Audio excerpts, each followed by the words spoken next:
stationed or deployed to Qatar. It was a completely normal mission for us. We were not alerted for anything abnormal. It was in the middle of the day.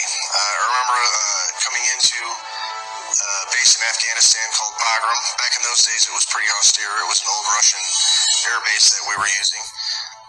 It's basically built in a bowl in the mountains where you have to stay high right up in the last minute, and then you basically come screaming back down to land. The area to the side of it was called the Valley of Death because during the Soviet days with the Mujahideen, they had fired their rockets into a lot of the helicopters, so you could see all kinds of wrecks and stuff in the valley below, which for the most part I didn't pay attention to because I was a little busy getting the airplane on the ground safely. We landed and basically was told to taxi to the very end of the tarmac. And like I said, it was middle of the day, very hot. I remember that. We opened the doors and unloaded the equipment that we had brought in. And then we were met at the aircraft by what we later on called the babysitters. But they kind of introduced themselves and said, hey, no cameras, nobody's taking pictures here. We're moving some high-value stuff. When the load got there, we're very, of course, curious to see what it was, because that's just the way you are when you're told that you're not allowed to have a camera. They say this thing had been dead for maybe a day or two, but it stunk. And when I say stunk, I've smelled dead things before, but this had more of a, I want to say a musky stink, kind of a, not really a decay, but more of a, if somebody hadn't taken a shower in like 10 years type of a musky stink, is all I can tell you. And it was basically a dead guy, and this guy was extremely large. And when I say large, our pallets are basically, if I remember correctly, about 9 by 12 feet or so. This guy was laying in a fetal position on the pallet, so he filled the pallet. We estimated his size at approximately 12 to 10 feet tall. I did see his skin color. I was expecting somebody more Arabic descent, being in Afghanistan and all. I knew he was dead, but he was very pale, very white. Another thing that us and the rest of the crew did was we took our feet. He was in a fetal position, so you could take your feet and put it kind of, you could see where his feet were there, and they were wrapped up. He did not have shoes on, but he had looked like he was wrapping them in some kind of a canvas type stuff. But we were sticking our feet up next to his feet, and his feet were extremely big. We know that the standard weight on one of those pallets is about 1,500 pounds, and I do remember that the loadmaster did the weights, and it was around. Okay, so let's explain the Nephilims, who they really are, for the religious, brain-dead people, all right? So if you're a religious person, you have mental illness, mental psychosis. You're not reading your Bible correctly. Okay, so if you're reading your Bible and you believe in your imaginary friend, if you have a relationship with your imaginary friend named God and Jesus, this imaginary friend, that's fictional. When you hear any scientist talk about God, they understand the weird definition of the word God. G7, the 7 constellations of our suns. O, 15 patches of our sun solar system. D4, the 4 elements, the 4 ages. Okay, our yellow sun orbits the Milky Way galaxy in 12,000 years. In the Ice Age, there's low carbon, so we get smaller. In our skin, because of the 2,000 years of darkness, lesser oxygen levels, everybody's skin turns blue. Okay? I read all the books, mythology and everything. All Bibles, all those books of Thor and Loki, Zeus, all those books, right? It's sun stories. It's we at war with, for example, we at war with God, the sun activity in earth. So when you hear people, religious people say that the Nephilim came and had sex with the daughters of man, these are the angels of heaven, the constellations, okay? The sun activity in earth. They look down on earth, the energy. We eat the food. We breathe the oxygen, okay? For example, in the winter season, there's higher carbon emissions, okay? Especially in the year 2010, carbon increased to 50%. So everybody's breathing the carbon. That's the reason why everybody's getting sick. Your DNA needs oxygen to heal itself. Your brain needs oxygen to think.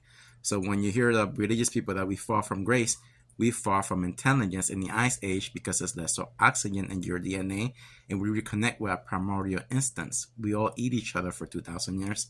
until the return of the yellow sun, the age of Pisces.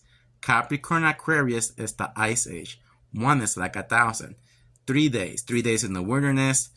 3 days of resurrection. It's just saying Capricorn Aquarius is the ice age. And the third day, in the age of Pisces, return of the yellow sun, melts the ice away. The ice is melting away, right? For already 2,000. We came out of the ice age 2,000 years ago. So Capricorn Aquarius, that's the calendar reset. Okay, that's what the future people will do. Okay, so and the 12 is the last hour. So it'll be a calendar reset when the yellow sun enters the Corina nebula. Space dust, the well, the void. The beginning is only the end. The end is only the beginning. So space dust covers the sun, Earth ice age, low oxygen levels. In that time, people will be bigger, but because of lower carbon emissions, they will give birth to a new species. Earth gets crystallized. Ego, for example, God. You see, God gets crystallized. God couldn't see Adam and Eve. Adam is the yellow sun. Eve is the red sun. Jesus is the yellow sun. The devil is the red sun. All these Bible stories repeat itself. Noah family are sons, 8, the 8 kings. Okay. So again, in the age of Pisces, return of the yellow sun melts the ice away. Everything. For example, all the ice is melting away again because the red sun comes in every millennium, awakens the 8 suns. More solar radiation on Earth.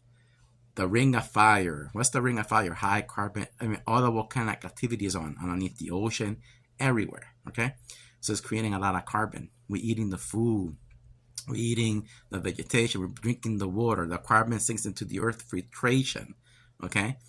And, it takes days, years, a month to you people to see it. But people are saying, why all these giants are around? Well, think about it. If you're the government and you want to study these giants, what you do, and you can't wait until the age of fire to study them, you have to do something. You create an underground base controlling the environment. You introduce high carbon levels. So you put all type of animals down there, humans, everything, a civilization.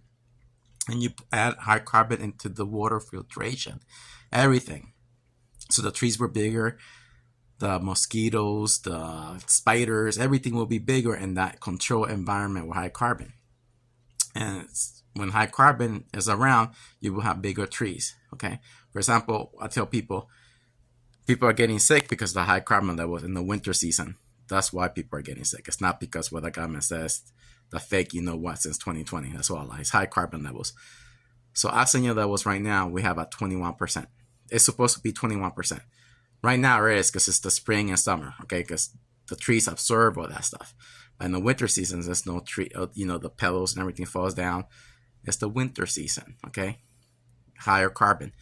So people are breathing that in, okay? So, our wound heals in 14 days because we have 21 or lesser oxygen. But in a fire age, high carbon, trees will be bigger, be 25%. Your wound will heal overnight. You see? The cure for all diseases is oxygen. That's all it is oxygen. There's no such thing as the government viruses. That's all a lie. Okay? And you get sick because of the food you eat.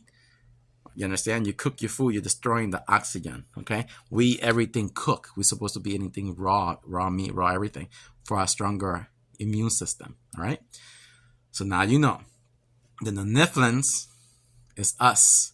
We will give birth to them. The women, because of high carbons in the placenta, because of high carbon, they will get bigger. Okay, the animals in the ocean sharks will give birth to a megalodon sharks because the conditions of giants will return. For example, the one scientist that I have the video, if you look at my page, he says we lost the conditions because of the flood. The flood is the ice age. You must understand that. The space dust covers the sun, the radiation. Okay? So everything is going to get bigger eventually in time. That's the reason you're seeing solar engineering, chemtrails, reducing the carbon levels.